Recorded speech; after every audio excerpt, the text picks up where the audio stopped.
Max too You real want the quick. map. We've got a couple of different reports that we've been able Yeah. to see along the lakeshore. Okay, So cool, yeah. here's what we've been able to see so far. Blake mentioned between about 60 to 70 miles per hour for many areas. Norton Shore came in with the highest report, at least so far, 956, 72 miles an hour. So this line definitely came in definitely packing a punch. So we've had some extremely strong winds, damaging winds for many areas, which is also why we're still seeing some of these considerable and destructive tags with these severe thunderstorm warnings. So even if you're not under a tornado warning necessarily, still going to be expecting some pretty gusty, strong, potentially damaging winds. But just like Blake said, thankfully we have been able to see things kind of simmering down at least a little bit over the past about 45 minutes or so. And you can definitely tell from this loop here over the past 45 minutes how some of those greens are starting to get a little bit less bright. So that would indicate winds that are at very least less strong. They are still coming through pretty quickly though, so don't underestimate just how strong this line is at this point and just how still gusty it is. But still,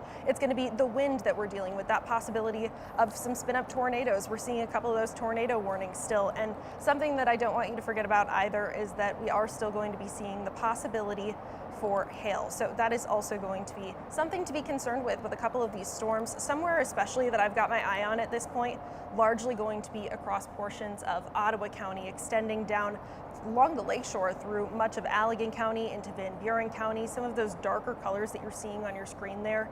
Now, things are definitely off to a pretty stormy start. They already have been for the past about hour and a half or so, and these storms are continuing to make their way through West Michigan. Now, I want to give you a little bit of a closer look at what we're seeing at this point. Here's what we have for Ottawa County, that area where we're seeing the highest hail potential. This is looking at Ville, which is a vertically integrated liquid, so looking at that possibility of hail to be forming. We're seeing some pretty strong updrafts into these thunderstorms. If we get some rotating updrafts, that's where we end up seeing that chance of spin up tornadoes. So multiple different hazards are still at play here, and that's definitely reflected by the different types of warnings that we're seeing all across the area. So here's what we're seeing still for West Michigan. This is still looking at our hail potential, but I want to switch over and just give you a look at some of our severe warnings. Now,